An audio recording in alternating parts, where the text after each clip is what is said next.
중국이 메이드 인 차이나 2025를 통해 미국의 패권에 도전하려면 반도체 생산 능력부터 먼저 갖춰야 할 것 같은데요.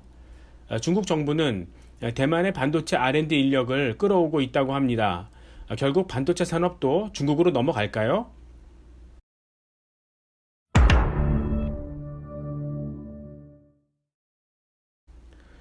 중국이 반도체를 수입하는 금액이 석유 수입액보다 많다고 합니다. 그만큼 반도체 관련 자체 수요가 풍부하므로 중국이 반도체를 스스로 생산하는 것은 시간 문제로 볼 수 있습니다.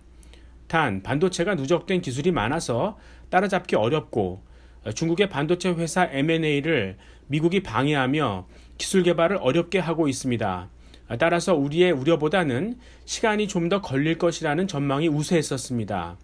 그런데 최근 중국이 TSMC를 비롯한 대만의 반도체 업계 엔지니어 3천여 명을 데리고 갔다는 보도가 있었습니다.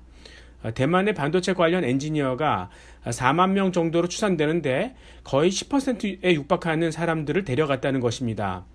대만의 월급보다 2배 내지 3배를 제시합니다.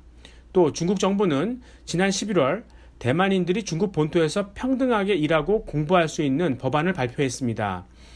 미국의 방해로 인해 M&A 등 반도체 기초기술이 막힌 상태에서 대만 R&D 인력의 유입이 중국 정부 입장에서는 절실해졌습니다.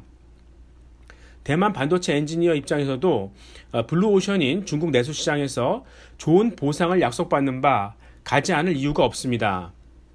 그만큼 TSMC 등 대만 반도체 업체들은 기술 인력 이탈을 막기 어렵고 인건비 인상으로 인한 수익성 하락을 감수해야 합니다. 세계 반도체 1위인 삼성전자 엔지니어에 대해 중국이 탐을 내는 것은 말할 필요도 없겠죠. 즉 삼성전자도 미국의 패권을 위해 돈을 지불하고 있는 셈입니다. 트럼프는 미군 주둔 비용을 더 내라고 하는데 이런 요인은 감안했는지 모르겠습니다. 여기서의 시사점은 먼저 중국의 반도체 산업 내 침투가 예상외로 빨라질 수 있다는 점입니다. 중국 정부가 예전에는 대만 반도체 업계의 고위 엔지니어들만 영입했는데 이제는 생산팀 단위로 중국으로 넘어갑니다.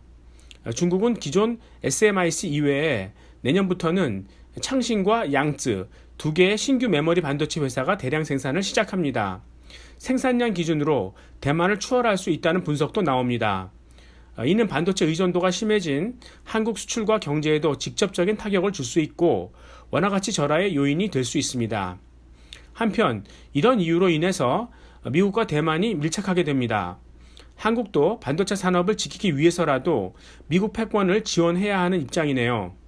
뒤집어 이야기하면 미중 화해, 남북 경협은 당분간 진행되기 어려워 보입니다.